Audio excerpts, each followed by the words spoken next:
Olá, este é o segundo episódio do Humanamente. Hoje a gente vai falar sobre autoconhecimento, que é o ponto de partida para a autorregulação emocional.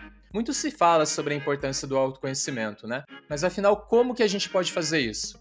E indo além, como que as empresas podem proporcionar um ambiente que favoreça o autoconhecimento? É sobre isso e muito mais que a gente vai conversar hoje. Mas antes, eu quero te relembrar que no episódio anterior a gente falou sobre o contexto em que vivemos com relação ao nosso tema central da saúde mental. Caso você não tenha ouvido, recomendo que volte e comece por lá, combinado? Eu sou João Guilherme Broto, jornalista e cofundador de A Economia B. Somos uma plataforma de conteúdo que conta a história de pessoas e empresas que estão construindo uma nova economia, mais justa e responsável, com as pessoas e com o meio ambiente. Nessa primeira temporada do Humanamente, a gente vai ter 5 episódios para debater a saúde mental e a segurança psicológica no ambiente de trabalho. E eu vou fazer isso sempre com o apoio de 3 especialistas no assunto. Alessandra Cavalcante, Raquel Goldgrob e Mariana Clark são psicólogas e têm uma sólida trajetória em posições de RH, em grandes empresas e consultorias, no Brasil e no exterior. Além disso, atualmente elas estão criando uma formação em saúde mental. Se você quer saber como levar o programa para sua empresa, você pode entrar em contato através dos canais informados no descritivo deste episódio, combinado? Agora vamos falar sobre autoconhecimento? Te garanto que essa conversa vai render muito aprendizado, insights e reflexões. Vamos lá? Para a gente começar nossa pauta de hoje, que é sobre autoconhecimento, né? Como eu falei há pouco, o ponto de partida para a autorregulação emocional. Primeiro ponto, eu acho importante a gente entender é o que de fato é autoconhecimento, né? Acredito que é uma palavra que a gente escuta muito, todo mundo fala da importância, né, do autoconhecimento, mas do que, antes da gente entrar em de que forma fazer isso na prática, eu queria, Mari, por favor, que você contasse para a gente qual que é o conceito, né? A questão, não sei, científica, mercadológica, talvez, desse termo autoconhecimento. Como você poderia resumi-lo, por gentileza? Muito bom, João. Obrigada pela introdução. Prazer enorme estar aqui com vocês de novo. Talvez o processo de autoconhecimento seja um dos mais difíceis e importantes que a gente vai viver ao longo das nossas vidas. Porque, além dele ser um pouco abstrato, isso eu também acho que causa muita dúvida.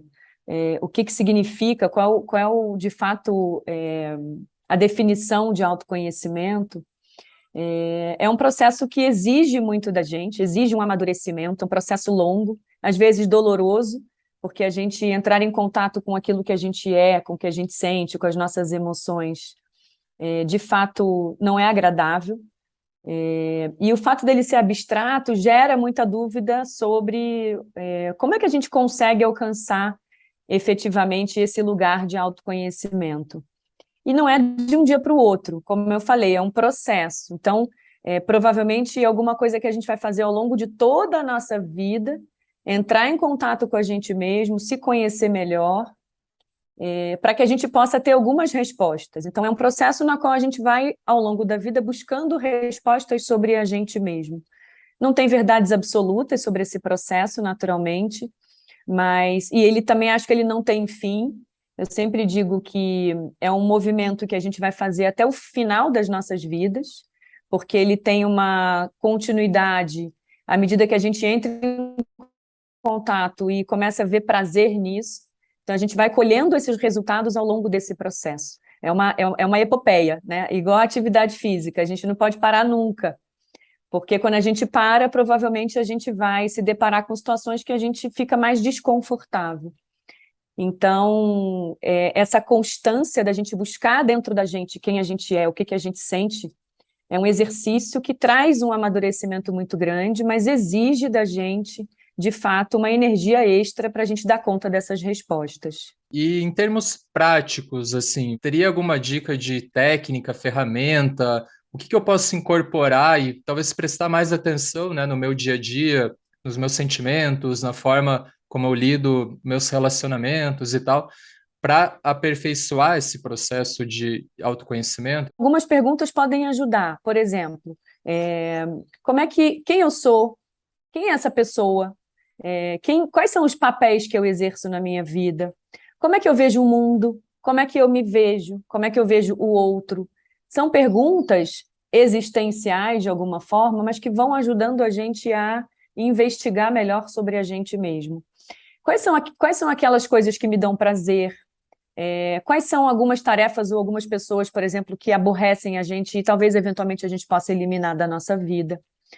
Então, essas perguntas são perguntas que vão ajudando a gente chegar nesse lugar de quem eu sou, como é que eu me vejo, como é que eventualmente o outro me vê, que eu também acho importante a gente saber qual é o impacto que a gente causa no outro, e como é que eu vejo o mundo. E quando a gente oferece essas ferramentas, a gente está fazendo um exercício de ampliar um pouco a nossa função reflexiva. O que eu estou pensando sobre determinado assunto? Como é que eu me sinto sobre determinado assunto? Por que eu estou pensando o que eu estou pensando? Por que eu estou sentindo o que eu estou sentindo?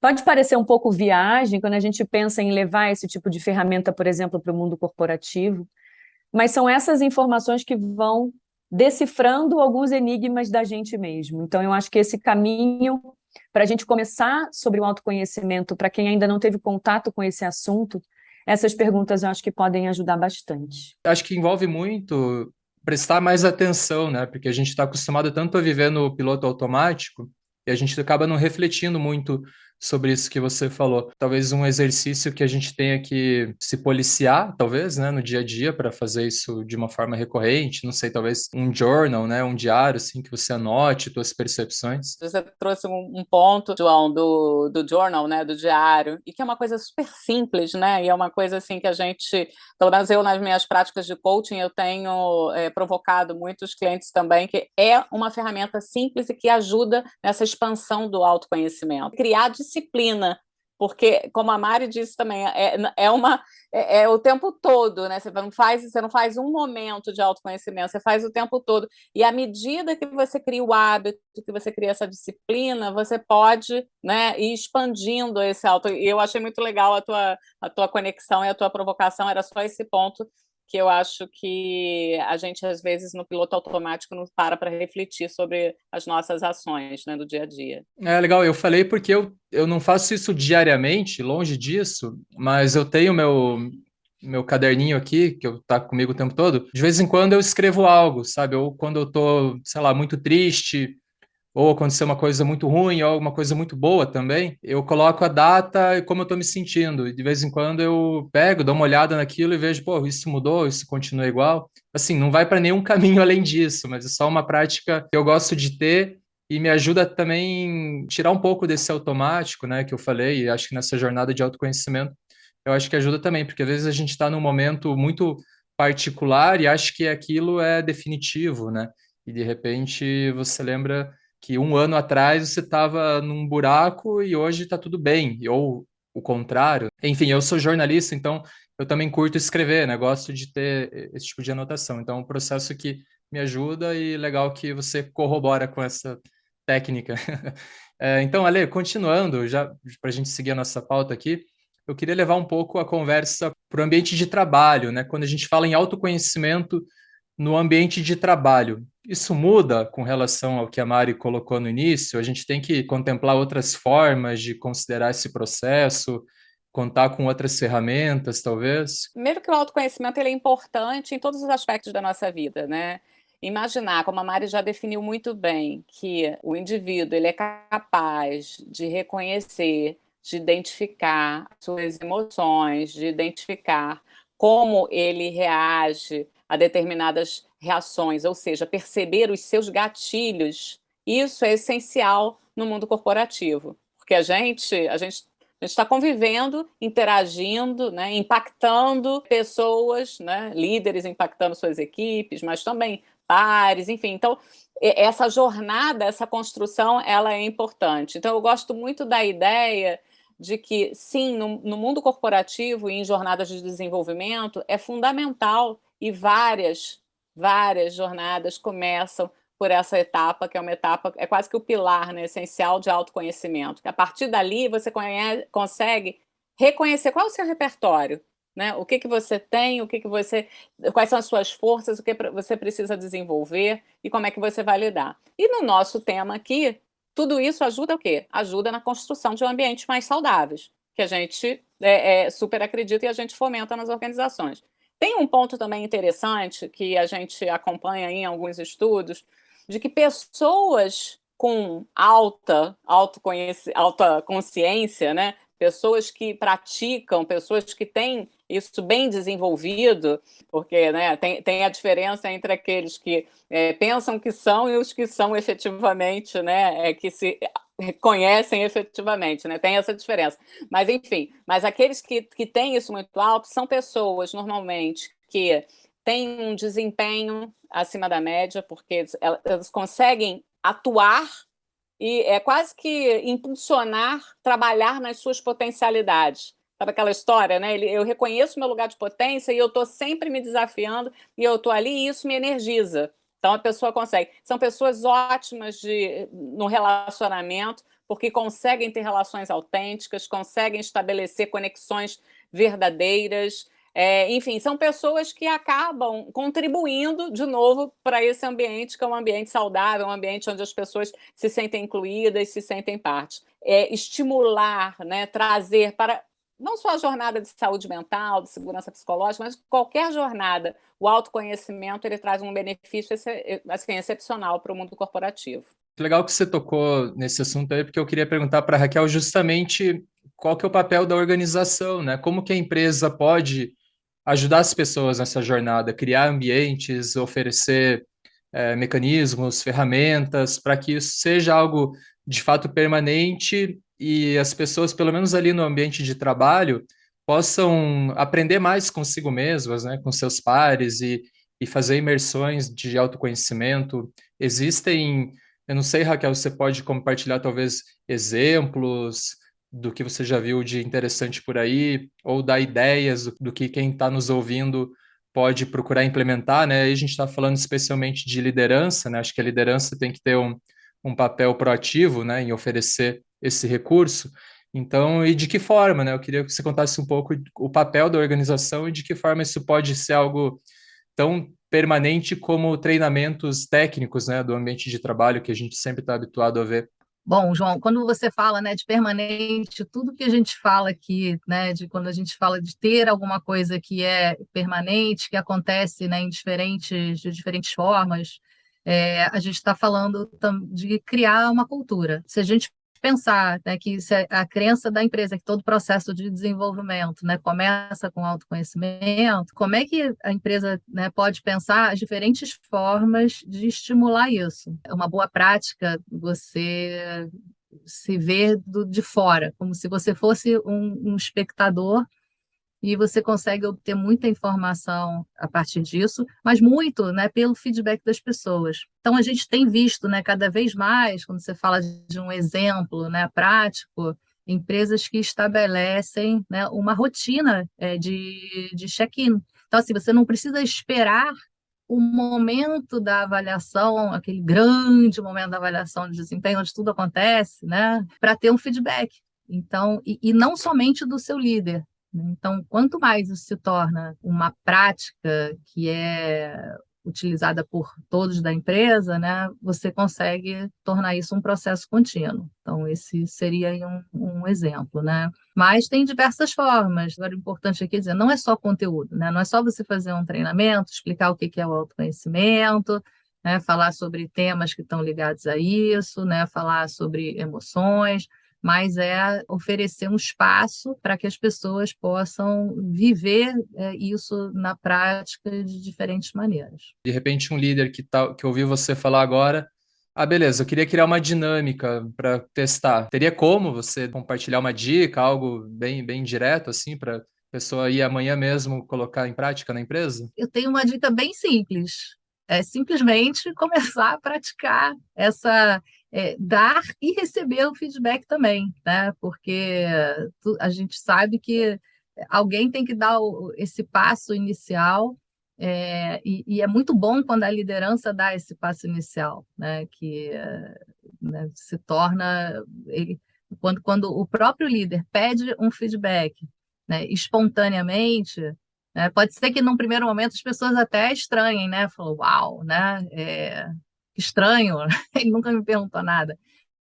Talvez da primeira vez a pessoa até fique um pouco, né, tímida ou temerosa de dar esse feedback. Mas se isso começa a se tornar uma coisa constante, e se esse líder recebe esse feedback e ele simplesmente, né, utiliza esse feedback de uma forma, né, positiva e a pessoa percebe que isso foi bem recebido, né, e que teve uma ação sobre esse feedback, provavelmente isso vai se tornar uma prática cada vez mais comum e as pessoas vão estar cada vez mais abertas, aí de novo também, a dar e a receber. Uma coisa que você falou que me conectou com o que a gente falou no episódio anterior é a respeito de vulnerabilidade, né? Eu acho que quando a gente cria uma dinâmica, um ambiente como esse, favorece, né? Isso que vocês falaram no programa anterior, que eu acho que é super importante também para que as coisas se conectam, né? A gente se permitir estar vulnerável. Mas seguindo aqui, Alessandra, a gente conversou aqui em off, você estava falando sobre as 8 dimensões do bem-estar. Queria que você explicasse quais são essas 8 dimensões.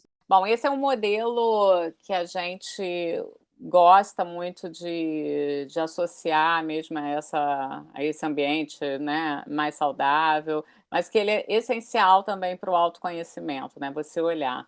E aí a gente está falando de dimensões como emocional, né, ou seja, como é que você lida, vou pegar minha colinha aqui, né, que são 8, né, como é que você lida efetivamente com a sua vida, né? Como é que você cria relacionamentos satisfatórios, a questão do ambiente que você está inserida, é a segunda dimensão, ou seja, como é que é? Esse ambiente é um ambiente agradável, é um ambiente onde as pessoas se apoiam, você se sente, né? Você tem o sentimento, né, de bem-estar.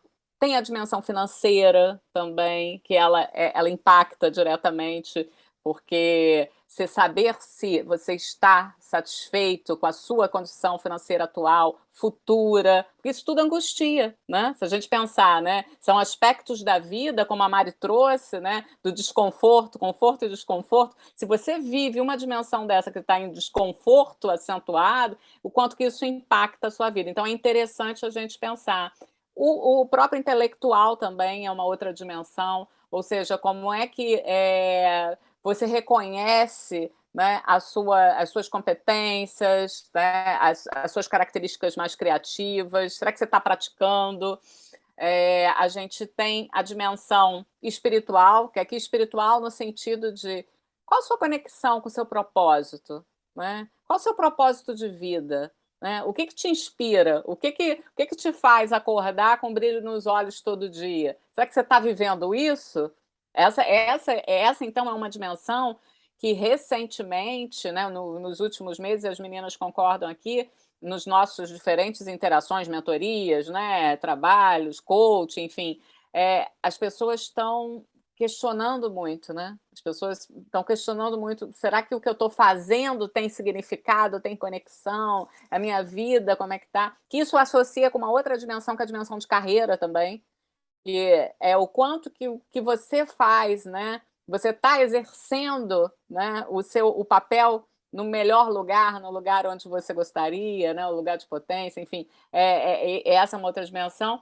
E a gente também tem a dimensão social e física, né? A social, como é que estão as suas relações, a qualidade das suas relações? Será que você está conseguindo praticar? Você está isolado, né? Será que você está convivendo o exercício da tua, né, sociabilidade ou não? E o físico, que também, para tudo que a gente está falando aqui, a saúde mental, ela passa também por como é que você cuida da sua saúde física, né? Como é que você se preserva, como é que você se nutre, se você se reenergiza. Então, essas são aí as dimensões, né? Para complementar o exercício, né, o journal, né, o diário que a gente falou agora de reflexão permanente, separar por esses tópicos aí ajuda muito, né? Você pode colocar como estou em cada uma dessas 8 dimensões. A gente gosta de pensar nisso como uma grande roda. E aí, na hora que você faz aquele desenhozinho, né, de como é que tá a tua roda, se a tua roda tiver lá, né, virar um quadrado, então peraí, né? Ali tem coisas a olhar, né? E esse é um exercício bacana de autoconhecimento, como você disse, no seu journal, ou olhar como é que tá em cada dimensão dessa, né? Como é que eu tô? Como é que a minha roda tá girando ou o negócio tá virando um, né? Eu tô rolando um dado, né? Por exemplo, estou em desequilíbrio na minha carreira. Então, o que eu posso praticar, né?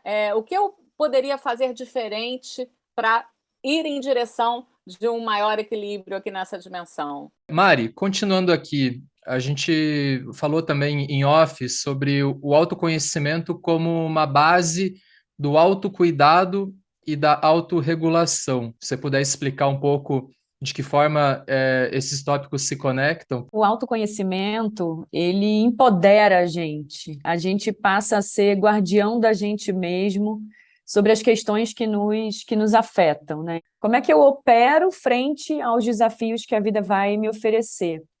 E quando a gente tem esse conhecimento de como a gente opera, quais são esses sentimentos, como é que é a forma que eu opero no mundo, eu consigo entender que ser guardião de mim mesma já é um processo de autocuidado importante que eu estou fazendo, que é colocar, por exemplo, os meus próprios limites. Se eu não coloco os meus próprios limites, eu não consigo ser guardiã de mim mesma. Então, esse processo de autocuidado é simples saber o que é aquilo que me faz bem, já que eu tenho algum processo de autoconhecimento, que eu sei quais são os melhores caminhos para mim, que me deixam mais confortáveis, e aí eu vou saber administrar isso frente às adversidades que eu tenho com a vida. Puxa, eu vou entrar numa reunião que é uma reunião difícil. O que eu preciso fazer para me sentir melhor? Isso é autocuidado. Quando a gente cuida da gente, a gente consegue cuidar melhor das nossas emoções, a gente consegue cuidar melhor das nossas decisões, a gente consegue tomar melhores decisões, inclusive, melhores escolhas a partir daí. Porque eu já sei o que é aquilo que vai me fazer bem e aquilo que não me faz tão bem. Aquilo que não me faz tão bem, talvez eu tenha que administrar, porque eu estou num ambiente adverso que eu não controlo tudo. Mas eu já sei o que é bom para mim previamente para que eu não entre e não caia numa casca de banana. E quando a gente pensa na regulação emocional, que também é um caminho de autoconhecimento, o que é a regulação emocional? Nada mais é do que a gente aprender a modular essas emoções. Aprender a saber que, puxa, quais são os recursos que eu tenho, quais são os recursos que eu vou utilizar nesse momento para que eu possa encarar esse estresse. Porque o estresse que a gente vive no dia a dia, a gente tem que ter essa capacidade de se autorregular entrando no estresse, porque a gente vai entrar no estresse, mesmo uma pessoa que se autoconhece, mas como é que eu tenho capacidades, habilidades e recursos para sair do estresse? Quanto tempo eu vou gastar no estresse? Quanto tempo eu vou entender que, puxa, isso talvez eu leve um pouco mais de tempo para sair desse estresse, porque é uma coisa que me consome muito. Porque eu já me conheço, eu já sei quais são as minhas emoções, eu já aceito quais são as minhas imperfeições, e aí tudo fica muito mais fácil. Essa autorregulagem é o que vai ajudar a gente a voltar do estresse. E quando a gente sabe se autorregular, o grande pulo do gato é a gente ajudar as pessoas a se autorregularem também. Então, a organização podendo se colocar nesse lugar de oferecer caminhos de autorregulação para as pessoas, e a liderança também. Se essa liderança sabe se autorregular, ela vai conseguir regular o outro, regular a sua equipe, por exemplo. Então, é um processo que ele combinado vira ideal, mas não podemos esquecer que a gente vai continuar entrando no estresse, a gente vai continuar encontrando situações que são difíceis ao longo da vida, mas o mais importante é a gente saber que a gente está numa situação difícil, acionar os nossos recursos, as nossas medidas de enfrentamento, as estratégias que a gente tem para a gente sair de volta e voltar à nossa consciência. Quanto mais a gente fizer esse movimento de entrada e saída, maior vai ser a nossa consciência e melhor preparado a gente vai estar para lidar com os desafios da vida. O que eu achei legal, isso também nos ajuda a escolher batalhas, né? Porque às vezes você, aí eu não vou porque não vai dar bem, né? Então, ou até aqui eu posso ir. Então, achei interessante isso que você comentou. Perfeito. Quais as brigas, né, que a gente vai entrar? Hoje tem bastante, né, que a gente pode comprar, tem que tomar um cuidado. E é interessante também que conecta com a pergunta que eu queria fazer para a Raquel, tem muito a ver com inteligência emocional, né, tudo isso que você falou. E é justamente isso que eu queria te perguntar, Raquel. Também é uma palavra, né, que a gente passou a ouvir muito nos últimos anos. Queria que você explicasse primeiro conceitualmente, Raquel, o que é inteligência emocional? E de que forma, né, a inteligência emocional se conecta com o autoconhecimento, que é a nossa pauta central hoje? Basicamente, sim, definindo inteligência emocional, é a nossa capacidade de entender os nossos próprios sentimentos e os dos outros, né, as nossas próprias emoções e emoções dos outros, e saber como lidar com elas. De uma forma muito resumida, é isso. E aí a gente tem 4 dimensões, né? 2 que a Mari já falou bem, que uma é essa autoconsciência, que a gente se conhecer, se perceber. A segunda, que é essa autorregulação ou autogerenciamento, né? Como se chama também dentro do conceito, né, da inteligência emocional, que é o que a gente faz com isso tudo, as, né, batalhas que a gente escolhe, né? Como é que a gente vai se posicionar. E aí você tem os outros 2 quadrantes que estão relacionados aos outros, né? Esses 2 estão relacionados a nós mesmos e os outros 2 aos outros, que é essa consciência social. Como é que a gente faz essa leitura do que está em volta, a leitura do que o outro também, né, está demonstrando para a gente, como o outro está se sentindo. E aí o último quadrante é como é que a gente faz a gestão, né, desses relacionamentos, a partir disso que a gente percebe do outro e do nosso, né, entorno, do ambiente. Como é que a gente faz, então, para ter um melhor relacionamento possível e melhores resultados? A gente fala que assim, não basta você ter o autoconhecimento, mas é o que você faz com ele, né? Então, acho que essa é a relação. A inteligência emocional traz um pouco dessa, te dá algumas ferramentas, né? Como é que eu estou, né, em cada um desses 4 quadrantes? Às vezes a gente é muito bom em perceber as próprias emoções e é péssimo em perceber as dos outros, né? Como é que a gente desenvolve a tal da empatia, né? Como é que a gente pode olhar diferentes perspectivas? E como você acabou de falar, a gente está precisando muito disso hoje, em geral, não só nas organizações. Então, quando a gente fala, por exemplo, né, dessa polarização, é isso ou é aquilo, a inteligência emocional te ajuda. Então, assim, isso dentro das empresas é muito positivo, porque isso possibilita, né, diálogos muito mais produtivos, diálogos onde todo mundo aprende. A gente falar de desenvolvimento de inteligência emocional traz benefícios para a própria pessoa e para os outros também, né, e para a organização como um todo. Queria perguntar se vocês têm recomendações de livros para entender um pouco melhor os temas que a gente conversou aqui hoje. Eu tenho uma indicação de um livro que eu gosto muito, não sei nem se acho que a gente nunca falou sobre isso, meninas, que é A Sociedade do Cansaço.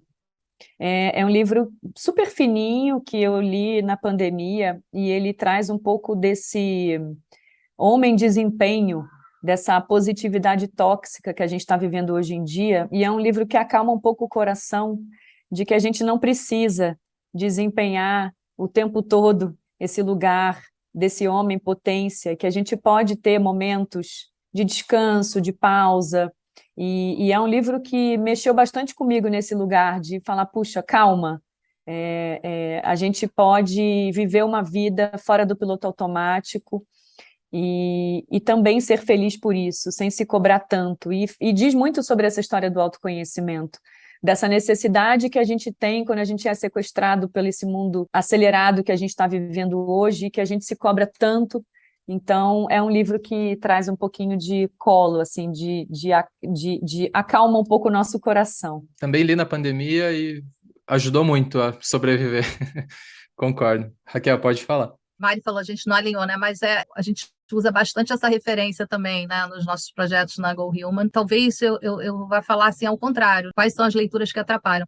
São leituras justamente que acho que falam muito dessa necessidade da gente estar sempre feliz, da gente estar sempre bem. A gente tem talvez muito mais livros hoje que são escritos nesse sentido do que ao contrário, né, que é essa provocação, né, desse sul-coreano. A gente tem falado muito, né, de felicidade também dentro desse contexto, e que felicidade é essa? E é isso, não é você estar sorrindo o tempo inteiro, não é você estar feliz o tempo inteiro, é você conseguir justamente o que a gente está falando aqui, como é que a gente faz o gerenciamento disso tudo, né? Como é que a gente, né, quando se fala hoje em ansiedade, se fala em manejo da ansiedade, você não fala em eliminar a ansiedade. Isso não existe. Agora, de fato, acho que Sociedade do Cansaço é uma unanimidade aqui que faz acender várias luzes, né? Dá até uma certa angústia, mas que é importante também ter uma angustiazinha de vez em quando, né? Somos apaixonadas por esse livrinho pequenininho, mas denso, né? Faz a gente ler, reler várias vezes, né? Muito bom.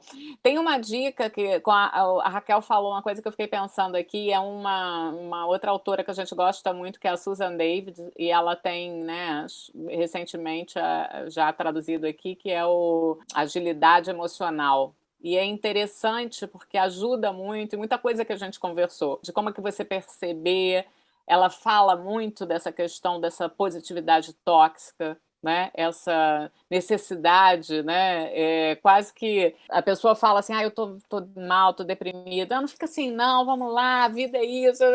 Não, não, gente, vamos acolher, né? Vamos permitir, vamos ouvir o outro nesse sentido. E ela trabalha muito. Eu acho que é um livro interessante também, que pode ser ferramental, né? Eu acho que ele é simples, a linguagem, ele pode ajudar aí nessa jornada. Bom, gente, então, para a gente encaminhar para o final aqui da nossa conversa de hoje, eu queria perguntar a respeito da formação em saúde mental, né, que vocês estão desenvolvendo, focado nesse primeiro momento em RH, né, em profissionais de recursos humanos.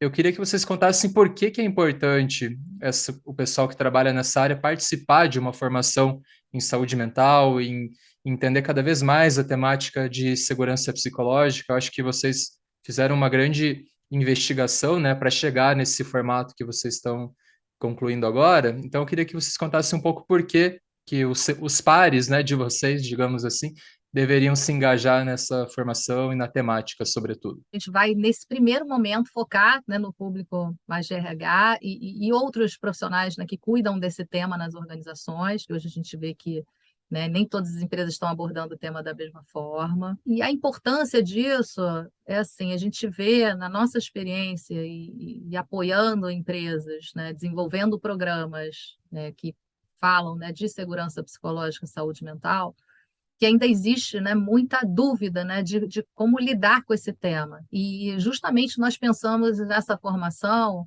em todos os temas que são importantes, em termos não só, né, de conhecimento que a gente precisa trazer e alinhar, mas como também, né, de troca, né, entre esses profissionais, que a gente também vai oferecer esse espaço.